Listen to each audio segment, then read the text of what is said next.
Cada región de México tiene investigadores emblemáticos. Si tú vas a Yucatán, Alfonso Villarrojas es emblemático, porque él empezó a hacer su trabajo de investigación en la península de Yucatán, cuando no había caminos, no había. Y en Chiapas también hay investigadores emblemáticos. Y en el caso de los mazatecos, antes de Inchaustegui, el maestro Baitlaner, ¿tú ya oíste hablar de él? Creo que vi, pero no lo había consultado. Roberto Baitlaner. ¿De dónde era? ¿De dónde es? Sí, él es austriaco. Ajá. Y vino a trabajar a México. Fue mi maestro. Y fue maestro de Inchaustegui. Es emblemático. Y él fue el primero que habló de los hongos alucinantes, antes de Guaso. Y Baitlaner trajo a Guaso a la región. Y Baitlaner era el profesor de etnografía moderna de México en la ENA desde 1940 hasta que murió. Fue maestro de todos los indigenistas y lo reconocía mucho Alfonso Caso, Manuel Gamio, todos. Entonces, yo creo que tu pregunta es muy importante, porque como nadie se interesaba en esas regiones, porque eran regiones aisladas, como Brasil, pues todavía hay indios no contactados. ¿Quién va a ir a una región a 1000 kilómetros en el Amazonas? Pues un loco, ¿verdad? Pues así. Durante la revolución, el más emblemático es Manuel Gamio. Su obra sobre Teotihuacán es la obra más importante de México en investigación etnográfica y regional. Entonces, la población del Valle de Teotihuacán ya tiene la génesis del primer estudio integral e interdisciplinario de la antropología, antes que Malinowski y antes que los otros investigadores de Estados Unidos. Es decir, Boas en Nueva York formó a Manuel Gamio, y Manuel Gamio intervino para desarrollar la antropología mexicana. Y también ahora cumple 80 años la Escuela Nacional de Antropología y el Instituto Nacional de Antropología. Entonces, la investigación antropológica fue el descubrimiento más importante para entender el México desconocido. ¿Conoces el libro el México desconocido. Entonces, ¿qué es México? Pues esa era la pregunta después de la independencia, y sigue siendo la pregunta hasta hoy en día. Porque México no es una sociedad homogénea, como tampoco lo es ningún país europeo, ni Brasil, ni España. Entonces, es una construcción ideal lo de un país, lo de una nación.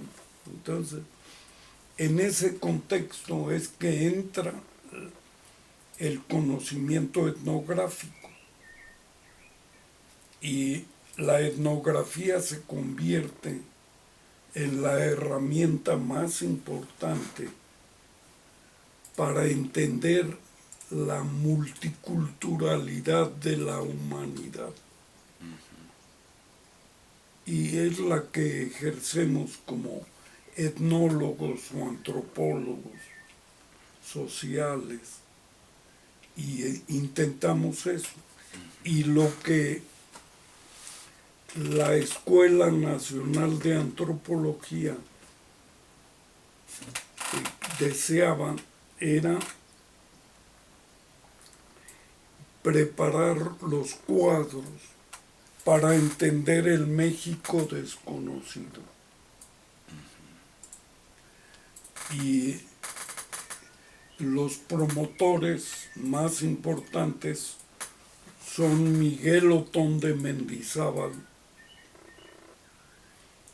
Manuel Gamio, Moisés Sáenz y Alfonso Caso, que son los iniciadores de la antropología moderna, porque ya en el siglo XIX había autodidactas que escribían sobre los pueblos indígenas. Y pues los primeros antropólogos mexicanos formados en la Escuela Nacional de Antropología fueron mis maestros, los maestros de Rodolfo Stavenhagen, de Carlos Inchaustegui, de Ignacio Bernal, que trabajó con Alfonso Caso en Monte Albán. Y entonces, como México está muy cerca de Estados Unidos, la antropología norteamericana, que es un brazo de la extensión de la antropología europea, abre a México como un laboratorio experimental. Y la preocupación de los primeros antropólogos era formar a jóvenes. Y la primera generación de antropólogos que salió de la ENA en 1942, pues eran jóvenes que tenían mucha inquietud y trabajaron muy eficientemente. Uno de ellos fue Julio de la Fuente, que fue el primer antropólogo mexicano que estudió una comunidad en la Sierra Juárez. Los gobiernos de la República, entre otros el general Cárdenas, él piensa en que la escuela de antropología ayude a entender a ese México. El general Cárdenas era de la Revolución. Entonces, él conocía todos los pueblos, pero no entendía por qué unos eran tarascos, otros eran purépechas, otros eran huicholes, otros eran mijes, y andaba por todos los pueblos. Y le tocó ser presidente del país. Y entonces apoyó la idea de crear una escuela de antropología. Y a esa escuela vinieron no solo los jóvenes mexicanos, sino que invitaron a jóvenes de América Latina. Y estos jóvenes, entre los jóvenes que vinieron, era Carlos Inchauste, que era peruano, y se abrieron becas especiales para estos jóvenes de América Latina y se empezaron a formar los antropólogos simultáneamente, los mexicanos y los latinoamericanos. Es que Julio de la Fuente fue formado en Nueva York. Ajá. Y él era anarquista del movimiento revolucionario de artistas.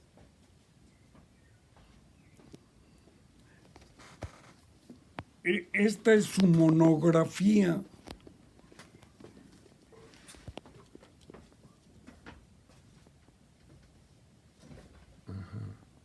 De los zapotecos de la sierra, porque no es lo mismo los zapotecos del valle que los zapotecos del istmo.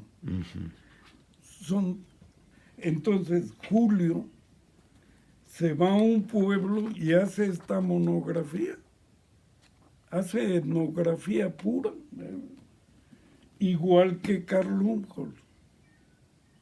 Este lo hace a principios del siglo XX y este lo hace en los 30, 40 años después.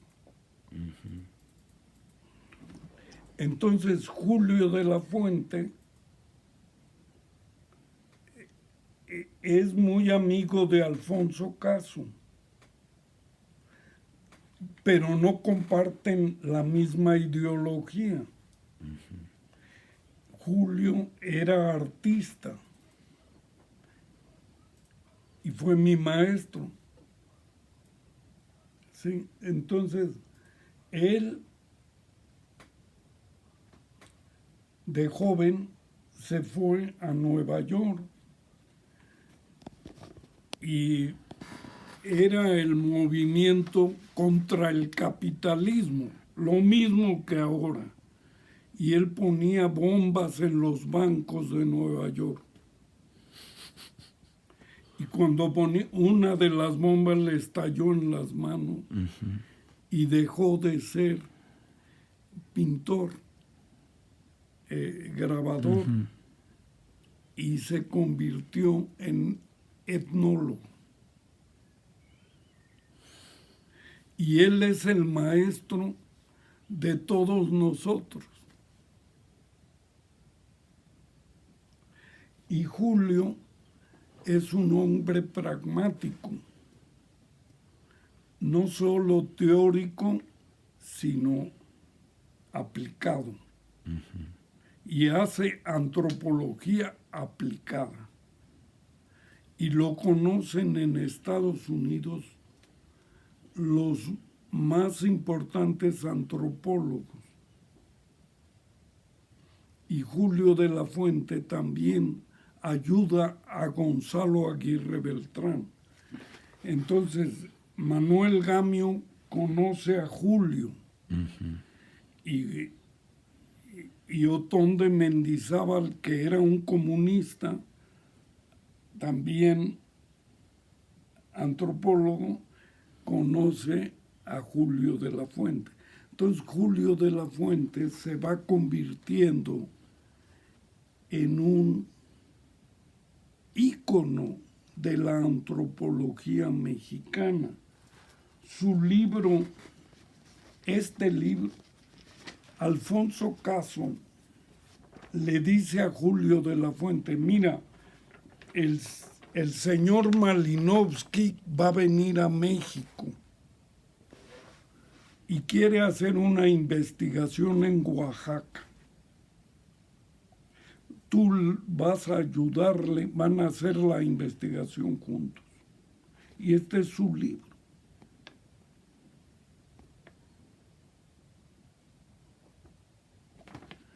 Entonces Julio de la Fuente con Malinowski discuten el devenir histórico de los pueblos indígenas de Oaxaca, en Oaxaca, en el mercado de Oaxaca. Y escriben este libro sobre el mercado de Oaxaca. El más importante antropólogo inglés, junto con un joven antropólogo mexicano. Y Julio era muy incisivo, muy crítico, era terriblemente. Entonces cuestiona todo el trabajo de los europeos. No está muy convencido de todo. Y entonces Julio de la Fuente, con el doctor Aguirre Beltrán, que es Julio de la Fuente, nació en Yanga, Veracruz, que es un pueblo negro. El nombre de Yanga es un líder, un esclavo negro que se rebeló contra la esclavitud en Veracruz, cerca de Córdoba, Veracruz. Y entonces él es nativo de Yanga. Entonces también tiene una relación muy íntima con el tema. Si no lees a Julio, no entiendes la antropología. Julio ayuda al doctor Caso a armar el Instituto Nacional Indigenista.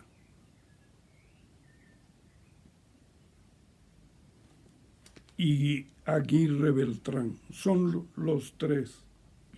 Alfonso Caso, Julio de la Fuente y Aguirre Beltrán. Y entonces hacen una planeación integral y le llaman centros coordinadores indigenistas. Y sus primeros alumnos de los proyectos que tenían becas en la ENA, pues era un joven peruano, anarquista también, que andaba alborotando en las zonas mineras de Perú, y entonces lo van a apresar y él decide venirse a estudiar a México. Y se liga a Julio de la Fuente, porque era el maestro el Julio y Aguirre Beltrán eran los maestros de antropología aplicada. ¿Sí? Entonces se forman y luego que abren el Instituto Nacional Indigenista, todavía no terminan la carrera y ya los nombraron para ir a trabajar a las zonas indígenas. Y Carlos Inchaustegui es de ese grupo. Carlos trabajó con la doctora Isabel Kelly, norteamericana antropóloga, en la zona Totonaca de Veracruz, en Papantla, Veracruz. Isabel Kelly es también una gran antropóloga, así como Malinowski. Isabel Kelly, que también son alumnas de Boas. Es decir, todos vienen de una rama. Y entonces Carlos se forma como etnógrafo con Isabel Kelly. Y después,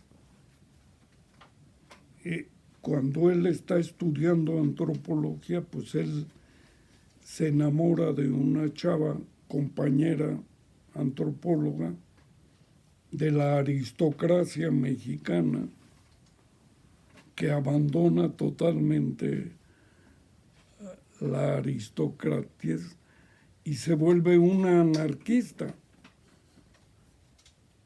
Y con ella tiene 2 hijos, gemelos, y muere en el parto.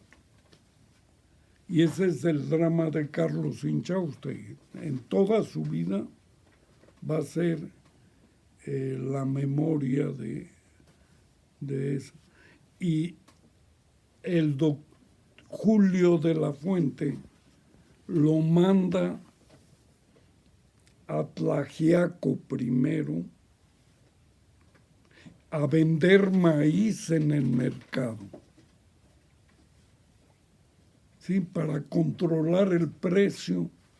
En la época de carencia de maíz, el INI manda camiones de maíz para regular el precio del maíz. Y ahí conoce a su segunda esposa, porque ya ha muerto la primera. Y después, en Tlaxiaco, el doctor Caso abre el primer centro coordinador de Oaxaca. Y para ello nombra a un antropólogo indígena purépecha para abrir el centro coordinador de Tlaxiaco. Entonces, es la historia de cómo Julio empiezan a hacer planes para ir atendiendo las distintas regiones de México. Y depende de dónde te toca ir, te vuelves el investigador emblemático, porque eres el primero que entra a esa región. ¿Sí? Y eso pasó con Carlos. Julio y el doctor Aguirre, como él era estudiante de la ENA, lo nombran, aunque era extranjero, lo nombran para que abra el centro coordinador de Huautla de Jiménez,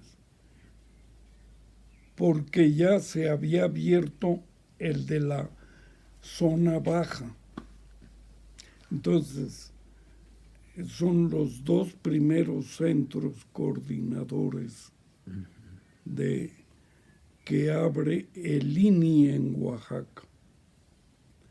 Y son emblemáticos.